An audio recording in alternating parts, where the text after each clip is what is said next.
2012, now presidential candidate John Hickenlooper was the governor of Colorado, and he said, after Amendment 64 passed by popular vote, commercializing marijuana sales in Colorado, that we are about to enter into a grand experiment. This was the experiment. Alex Berenson, who wrote that book you just saw, who is fantastically knowledgeable on this and a great man, described that experiment as Colorado running a real-time experiment on the brains of adolescents. This is the definition of our experiment in Colorado.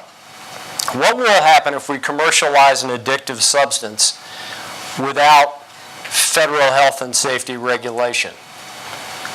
What could go wrong? The 3 lab rats for this real-time experiment have been, over the last almost 6 years, our youth, our environment, and our community. Our communities, lots of different communities. I'm going to report on the results of the experiment as we know them today, almost 6 years in. Before I give you my report, let me tell you a little bit about my vantage point. I'm not a scientist. I'm not a researcher. I'm not a doctor.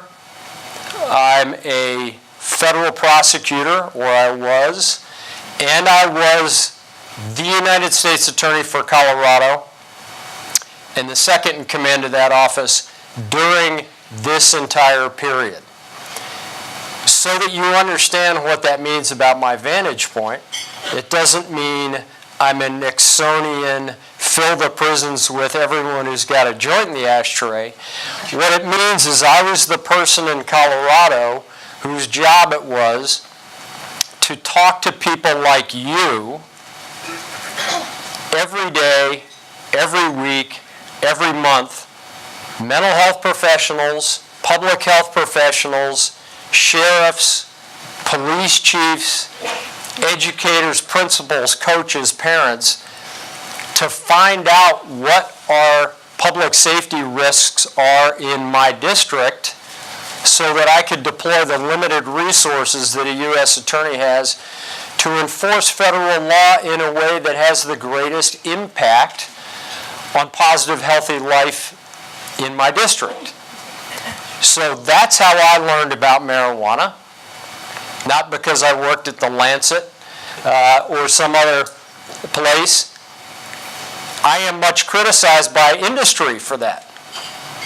Everything I know is what I've read, or what I've been told, or what I've seen at crime scenes or in courtrooms. It's all anecdotal. So I'm just telling you, that's what you're going to get from this.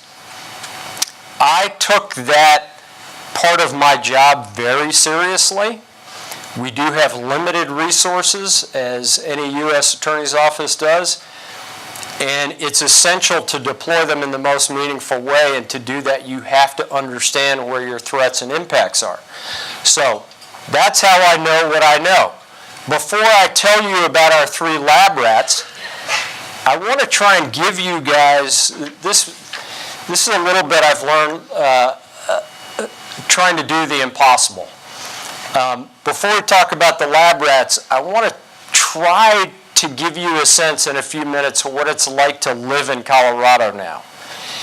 If you don't live there, it's really hard to understand this. If you live there, marijuana has become so normalized, so woven into the fabric of the state, it's hard to pull out of it and understand other people don't see the same impacts. So I don't want to overlook this. I want you guys to try to get a sense. For example, this was, when did I send you this PowerPoint? It was the morning that I said Tuesday. All right, this is the Denver Post news feed I get. Top 5 stories from the Denver Post. I just took a screenshot of it.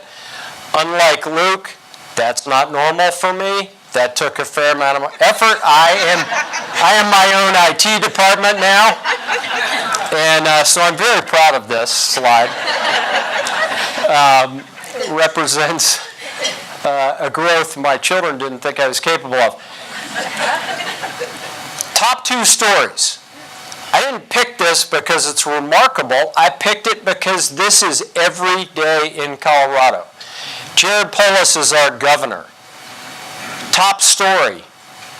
Luke mentioned this. He picked as our marijuana drug czar a guy who worked for and chaired twice the National Cannabis Industry Association, owned a dispensary, owned a marijuana consulting firm, lobbied on behalf of the industry, and is openly anti-law enforcement and anti-science on this issue. So we get that news in the top, and right underneath it, the photo of a young woman killed on a Colorado road by a marijuana-intoxicated driver.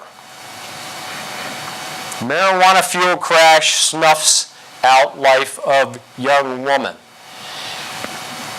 I live in a state where there's no irony to this. This is not The Onion. Someone didn't do this on purpose. This is considered normal in my state. Yesterday on the way here, my little Denver Post alerts told me that we had, the day before yesterday, 4 traffic fatalities, 2 of which likely linked to marijuana, and 3 mental health-related homicides. We'll talk more later about mental health, marijuana, and violent crime. So that's how you start your day in Colorado. What's your daily life like? Well, we have over 3,000 licensed businesses in Colorado directly involved with marijuana.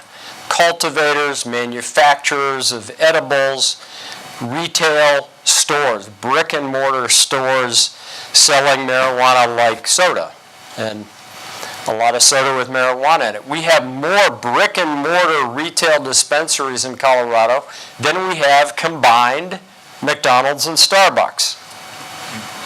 If we had Dunkin' Donuts, maybe it'd be different. The ads for marijuana are everywhere. The smell of marijuana is everywhere. I was driving up here from Boston yesterday. You guys have these Adopt a Highway stretch signs for these nice sounding companies.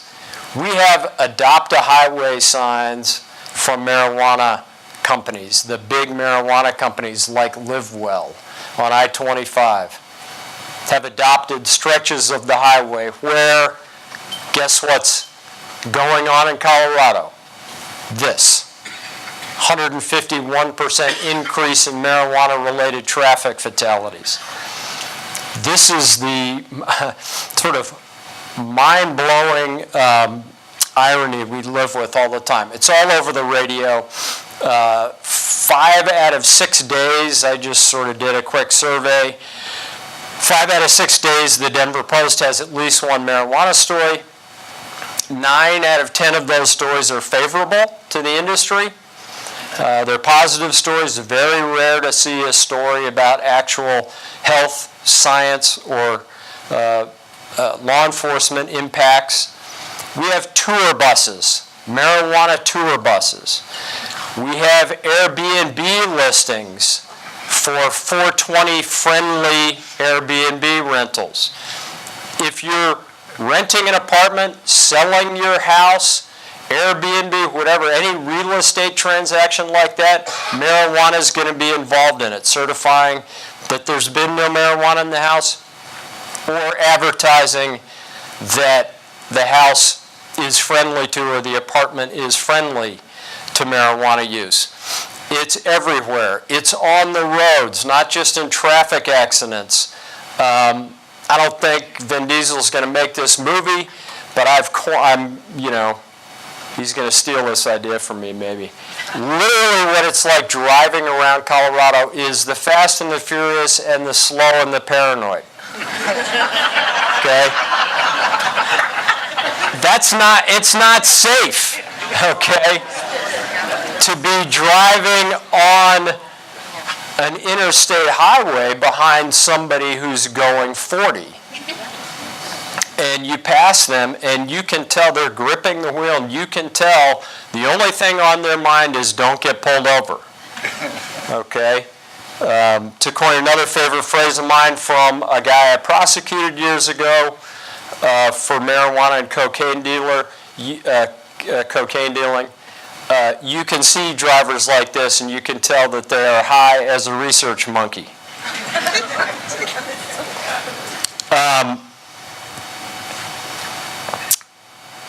Luke mentioned gummy bears. So daily life stuff. You go to the vet. I have these hunting dogs. You go to the vet, they have flyers on the counter of vets' offices now because they get so many questions about what to do with inadvertent marijuana poisoning of pets. They just have stacks of flyers saying, here's what you can do for your pet. There's been a 4-fold increase in dog poisoning by inadvertent marijuana consumption in Colorado since legalization. We're in the top 5 in all age ranges for use. Little things. Halloween is not the same in Colorado anymore. Not kidding. Parents either don't take their kids out or they strictly screen and filter the candy before the kids are allowed to even look in the bag. Work life. Very different now. 0.25%. According to a recent survey, 25% of all marijuana users in Colorado use during work. They use at the workplace. Luke talked about the impact on employers and the increased use. The response in Colorado to these numbers about use at work, more than 50% of Colorado employers, because of the labor market, have responded to that statistic by dropping marijuana screens for their employees.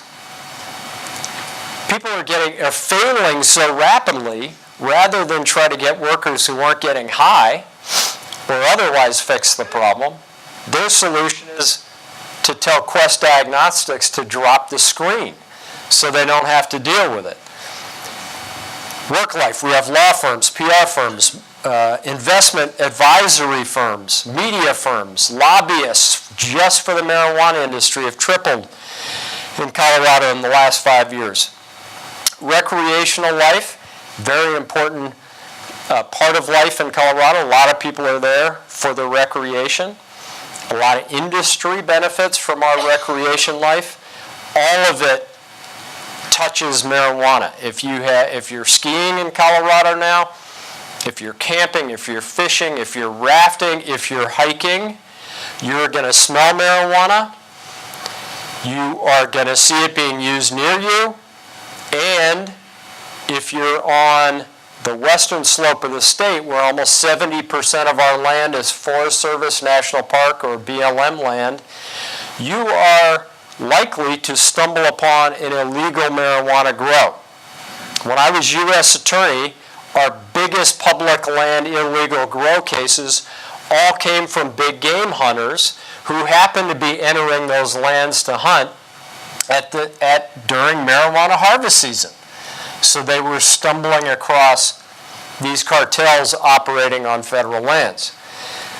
Public health life, obviously, the normalization and commercialization of marijuana affects the work lives, the professional lives of everybody in the public health space. A public official in Colorado recently was quoted, just threw up his hands and said, all I can say is, for us in public health, it's like chasing a cheetah with a butterfly net. Public safety lives. I'm looking over here at our public safety officials, those folks in the audience who've committed their lives and put their lives on the line every day to help other people. their lives have been changed by this as well. From traffic, domestic violence, other enforcement challenges, most sheriff's offices and police departments in Colorado have had to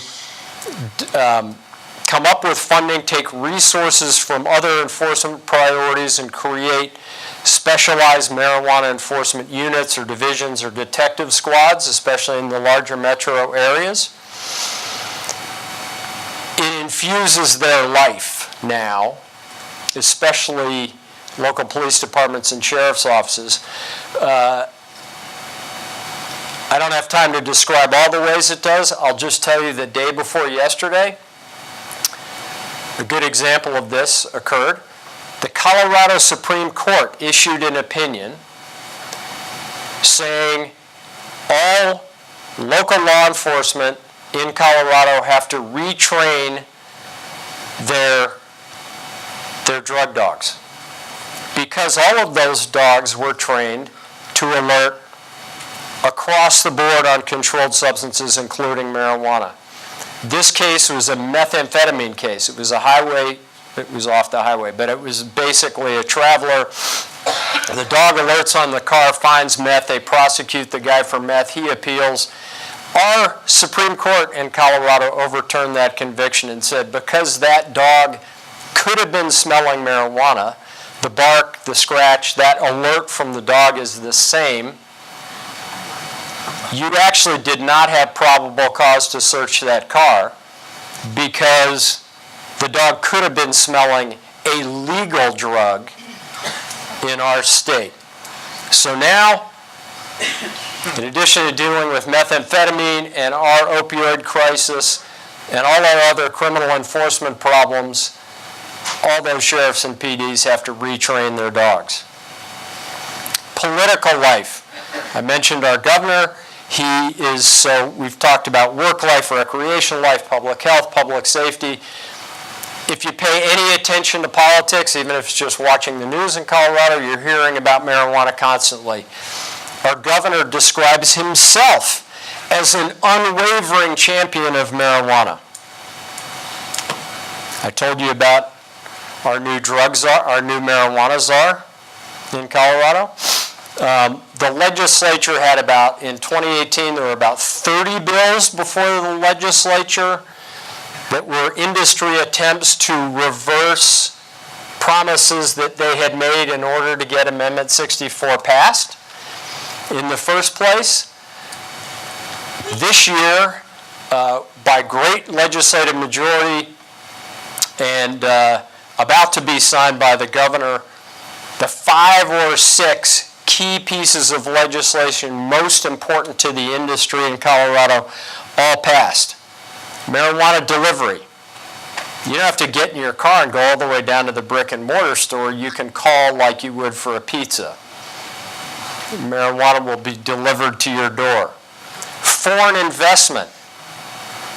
We're not going to require that licensees who sell this federal controlled substance, this addictive substance, to undergo background checks, be residents, and have careful scrutiny of their ownership. Now we're going to allow people outside of Colorado, including foreign nationals, okay, to invest in Colorado pot businesses and to have smaller sub-businesses under a larger umbrella that have no ownership scrutiny, no background checks, etc. for ownership.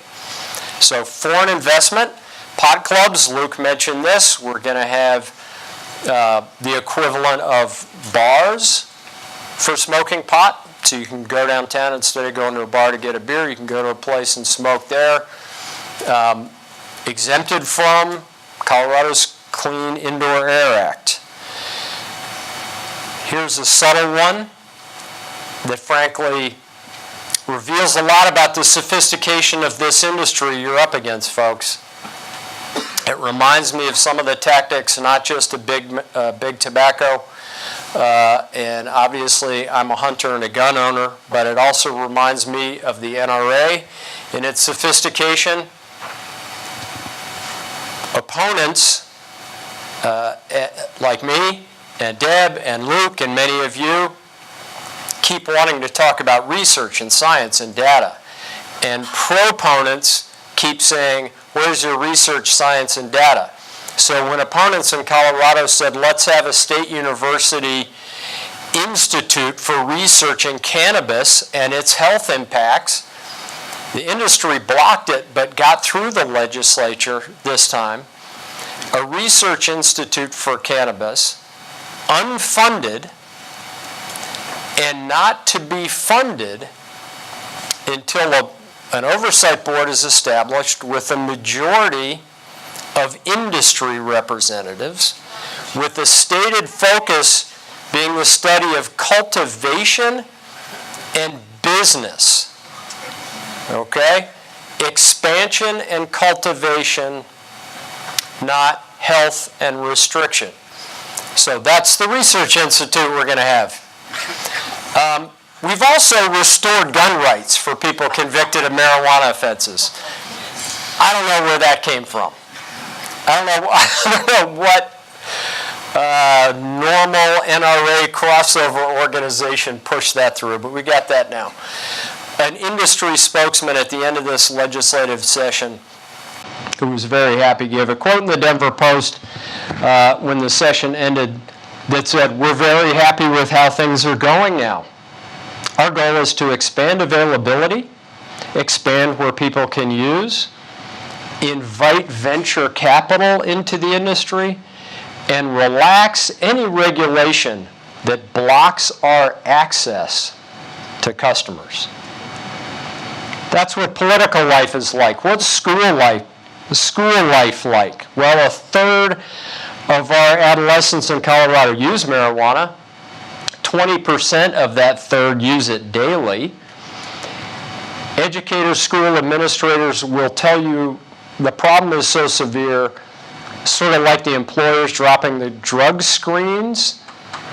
Most school administrators have thrown up their hands and said, we know vaping is going to happen at lunch, just do it off campus. Okay? It's so common. They just want to keep it from happening on the grounds of the school. And as we'll see from a couple of photos, they're not always successful in that.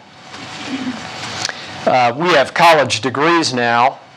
If you're interested in Colorado, speaking of school life, you can get a college degree in marijuana cultivation and the business of marijuana dispensaries.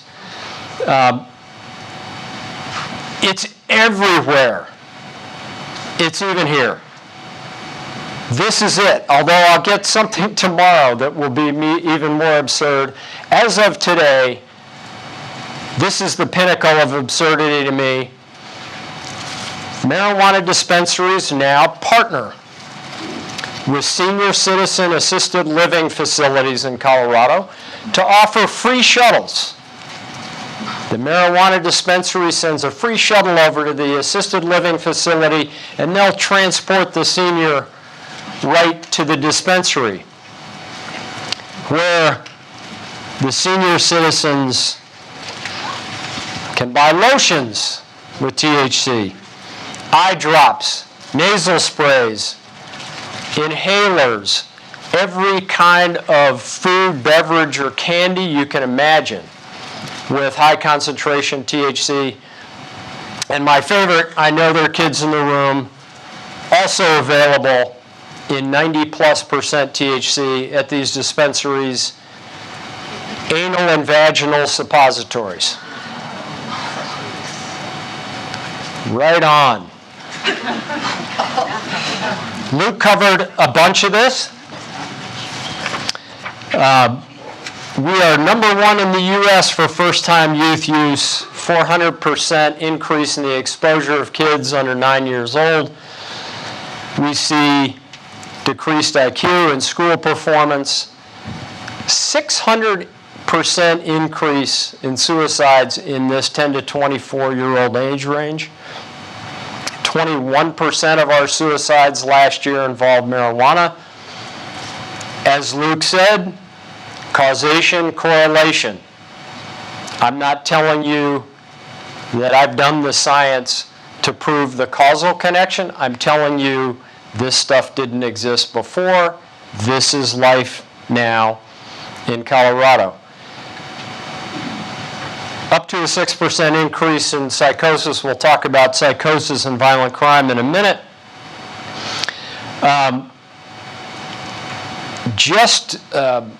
Pueblo, Colorado is 100 miles south of Denver. A city of about 100,000 people. A city that is economically desperate, and especially was 5-6 years ago. They embrace marijuana more than any other community in Colorado. They have felt the impacts more than any other city in Colorado.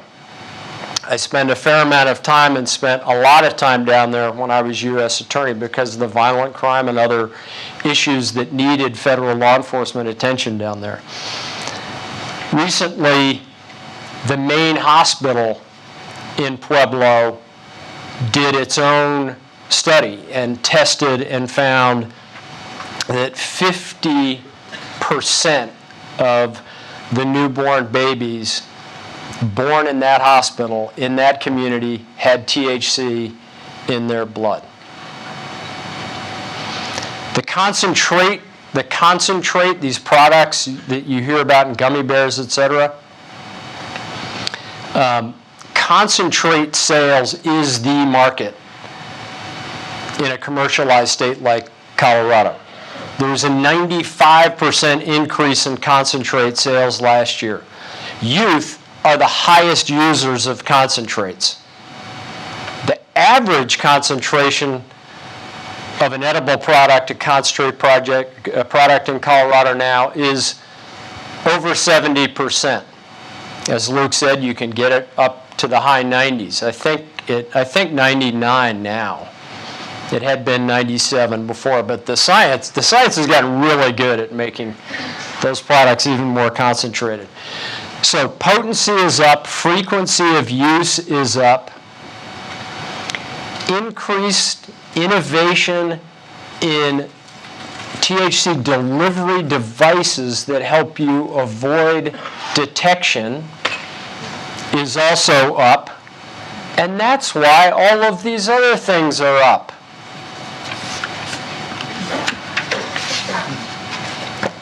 Who's got something that looks like this in his or her purse today? An eyeliner pen. No, that's a vape pen. How about that? What are you going to do if you're a teacher and you see that? Oh my God, my kids are vaping in class. No, they just brought a highlighter because they're studying. That's a vape pen. The yellow thing toward the bottom is the actual vape device that heats up a concentrated capsule to vaporize the up to 99% THC, to deliver it in a vapor form straight into your lungs. These products have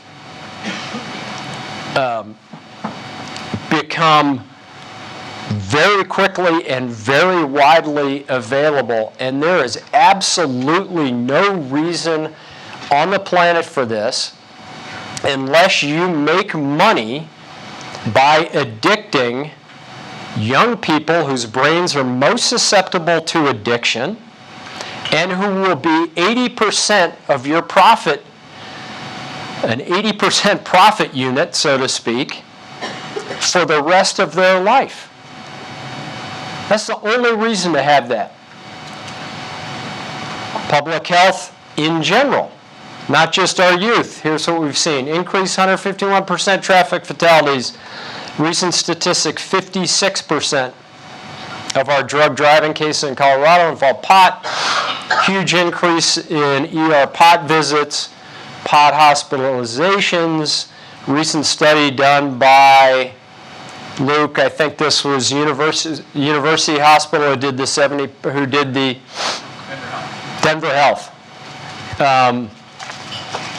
Did a study where they just had a woman cold call, I think it was 400 some dispensaries in Colorado and say, hey, I'm a pregnant woman in my first trimester and having horrible morning sickness. Is there any chance that marijuana can be used to treat that and help me in my early stage pregnancy? 70% of those dispensaries said, oh yeah, marijuana is perfect for that. Come on in. Luke talked about the increase in opioid deaths, so I won't belabor that, but that's another disturbing issue. We started our system, Washington State and Colorado, I think Colorado technically was slightly ahead of Washington State on this. So we've had commercialized marijuana longer than anybody, and we have the longest track record of anyone to dispel the myth that marijuana cures opioid addiction. Every year we've seen it go up. Looks like it's going to top 600 deaths a year for 2018 and maybe 700 for 2019. The environment matters a lot in Colorado. A lot of people there for the public lands, benefit from the public lands, and claim to be very socially conscious of the environment. Marijuana is an invasive species. It doesn't belong in Colorado. It doesn't grow at high altitude in a very arid climate naturally.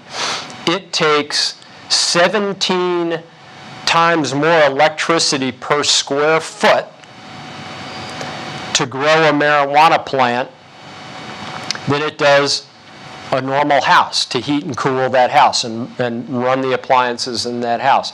It's an extremely energy-hungry plant in its non-native environment. It's also an extremely thirsty plant.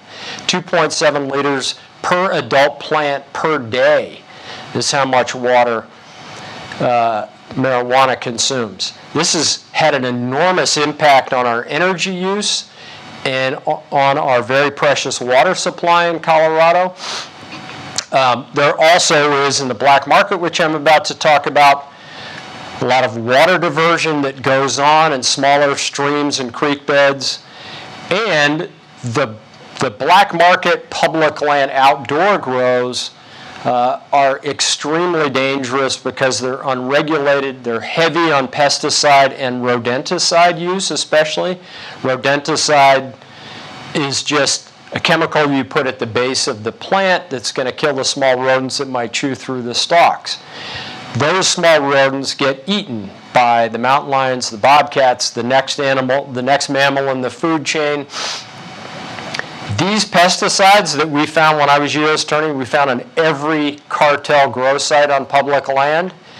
These are literally the same pesticides they use in Africa to kill lions, and they use in Mexico to kill coyotes, jaguars, etc. Large predatory mammals dropping dead from these pesticides. That's getting into our mammal food supply and uncontrolled in our public land waters. Communities, a lot of myths about communities. I'll tell about the impact on communities. We'll talk more about degraded houses and neighborhoods when we get to the black market. The one I really want to focus on here is the myth that somehow disadvantaged communities, minority communities, diverse communities have benefited or will benefit from commercialization. The heaviest impact has been felt in those communities. The arrests, remember, marijuana is legal in Colorado under state law in the sense that you're supposed to have a license to sell it. You can have a certain number of plants in your house, only 12. You can possess up to an ounce. So if you have 2 ounces, if you have 15 plants, there are a lot of ways you can still violate the law. If you're selling on the street without a license, so there are a lot of ways you can still violate even the state law. The arrests in Colorado for state law violations have declined by 8% for white people, have increased by 59%, increased by 59% for Latinos, and increased by 38% for African Americans. And these retail businesses benefit a handful of already wealthy white males for the most part, almost entirely. But the stores themselves are not where those guys live. The stores, as we've seen with liquor stores historically in this country, the stores always end up in the most disadvantaged neighborhoods. The black market, another myth. And frankly, we'll get to this later. There are two black markets. Why are there any black markets? I can walk into a store and buy it. Because that business has to pay taxes, license fees, insurance, pay employees. That product costs a lot more in that store than it does if I buy it in the alley. Two black markets. One is local sales at a much reduced price to people who live in Colorado. The black market I became deeply familiar with as U.S. Attorney is the out-of-state delivery black market. This is just a slide from one of several cases we did when I was U.S. Attorney. This is Colorado Springs. All those pins are homes that had indoor grows. Homes, residential homes that have been bought, leased, rented by a Cuban cartel group who came to Colorado from Miami and gutted the home and turned it into a grow house, a greenhouse, a human habitation into a greenhouse. They redo the plumbing, they redo the electricity, they do structural damage to the home, they convert every inch of that home to the economic use of producing a plant whose bud and resin they can sell back east for many times what it costs in a store in Colorado. So this case was 650 homes. This was a Cuban drug trafficking organization. This is what often ends up happening to the homes. This was an electrical fire because the overload in the electrical system. To grow hundreds of plants in a regular old suburban home like this requires enormous heat and enormous electricity and enormous power for the ventilation. And it requires an enormous amount of water. These are sophisticated organizations. They know that these gentlemen back here with these perfect haircuts, they look at water usage and utility bills to help develop probable cause to search a potential residence. The Cubans, the Mexican organizations we've prosecuted, and the Chinese nationals I'll talk about in a second, all bring electricians and plumbers with them to the party.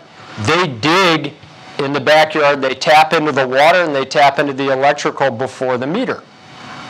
So they're stealing water and electricity, they're avoiding detection, and they're creating a danger zone for law enforcement and for neighbors. But why are they in Colorado? That stuff's illegal under state law too, so why would having a permissive state commercial system that's all happy and safe and I just wanted to get some gummy bears to relax from a stressful day at the office, why would that draw these guys to Colorado? This is a quote from an individual who was a defendant in one of our cases when I was U.S. Attorney. And we asked him that. It's just business. What do you think you do in business? Minimize the risk, maximize the profit. In the marijuana business, there are 5 links in the chain. You got to get a site, you got to plant the crop, you got to cultivate it, you got to harvest it, and you got to transport it to market. In Colorado, where marijuana has been so normalized, and it's so permissive, and law enforcement and state regulators, even of the legal industry, are so overwhelmed that they can't keep up. You can come from Cuba, Mexico, and China and operate almost in the open. Behind the walls of a suburban house is about all the cover you need. And you eliminate 4 of the 5 risk factors. You eliminate risk from 4 of the 5 necessary steps in that chain. All you got to worry about is transporting it to your market. And the market, Colorado's about $800 a pound retail from a legitimate state legal dispensary. The market on the East Coast for high grade, Colorado's a brand, okay? It brings a high price. You got Colorado grown on your marijuana, and you have that high THC content. Even in flower product now, the average is now over 20% THC. $5,000 to $7,000 a pound. $5,000 to $7,000 a pound. So that's why they're in Colorado, because all they got to worry about is the delivery out of state. So Mexican cartels, we had huge cases on them, tended to be public land grow cases. The Cuban organizations and the Chinese organization, there's one Chinese national organization that's about to get indicted. It took 2 years to investigate it. 950 houses within 30 miles of Denver, in and around to the northeast, swooping around a little to the south. 950 homes where they were growing. This, folks, law enforcement throughout history in Colorado had seen drug crime as you do when you're a destination state. And this is true for virtually every other state in the United States. The drugs come in, prosecute the guys who are bringing them in, prosecute the guys trying to sell them to our citizens, prosecute citizens who are reselling them, whatever. We have become for marijuana what the Sinaloan industrial methamphetamine labs are to Mexico. We have drawn, like a magnet, these cartel operators from around the world to make our state a theater of operation for the production of this substance, distribution within the state, but distribution out east and south. It's a complete mindset change, investigative approach change, and difficulty in prosecution change to have your state become a production facility for a controlled substance. All right, violent crime, I will skip. How are we doing on time, Ann? You've got a minute left. Oh, plenty of time. There's plenty of violent crime associated with marijuana. Usually marijuana rips, a buy is set up. The guy who says he's going to buy it doesn't really have any money, he just has a gun. Or the dealer doesn't have any marijuana, he just has a gun. We see these once a month somewhere in the Denver metro area. We have an aggravated assault or murder related to marijuana rips. The Alex Berenson book on this is dead on psychosis in our experience in Colorado. Marijuana creates paranoia and psychosis in heavy users of high THC content product. Psychosis and paranoia cause violent crime. We've seen it again and again. Deputy Zach Parrish was a Douglas County sheriff's deputy who was ambushed by an individual with a .223 who was a heavy marijuana user of high THC concentrated product. Deputy Parrish was killed in the assault. 4 other officers were injured. Within 5 weeks, there were 3 other law enforcement murders like this. All 3 of the perpetrators had a history of high marijuana use. We have crime after crime, incident after incident, that sometimes even law enforcement doesn't connect with marijuana because we're conditioned to think it's innocuous. We're conditioned to think the impact is you eat a bunch of Doritos and pass out. We have crime after crime that have people scratching their heads, and unfortunately they end the question, they end their pursuit of an answer with, oh, we have a rising mental health situation. We have a rising mental health crisis. Let's take the dialogue over here to more resources for mental health. We're just now starting to get to the cause of many of the violent mental health acts.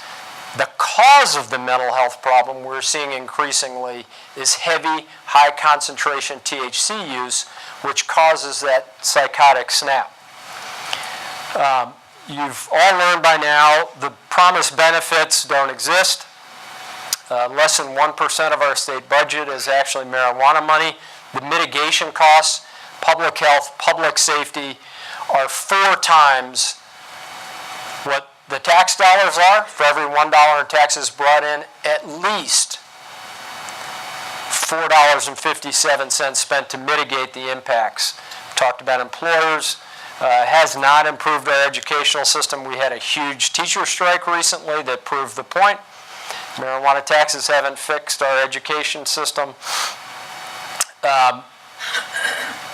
What I want to leave you with, just remember these benefits that you'll hear promised.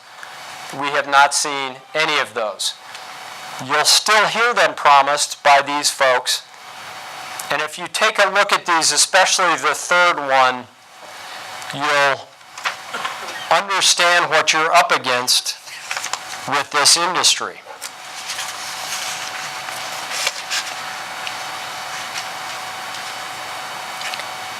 When Alex's book came out, the industry pivoted almost immediately to quotes like this. Look very carefully at that. We'd very much like to figure out the potential impacts, high-potency products on the adult brain. The truth is we don't know. This is everything you need to know about this industry. They will not admit there's any impact. Potential impacts. They ignore adolescent impacts. Well, we're concerned about adults. And they are wildly expanding and trumpeting their success in expanding the sale and development of concentrates while admitting they don't know what the health impact of those concentrates is. This industry's reaction to every new scientific study that comes out is,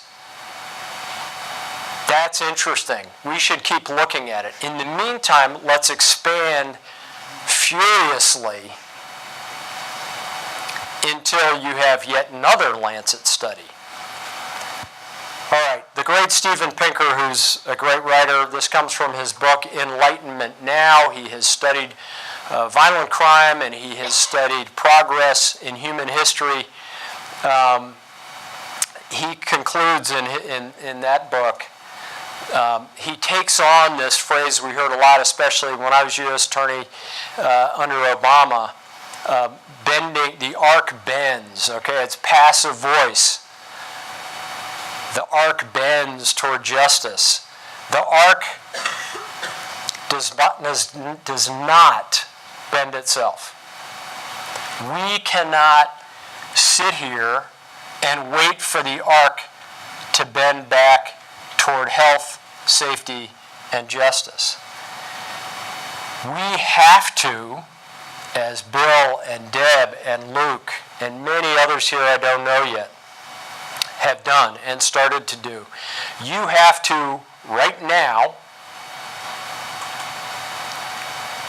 jump up, grab that arc, and bend it in the right direction for New Hampshire, or everything I just told you about Colorado is coming here. Thank you.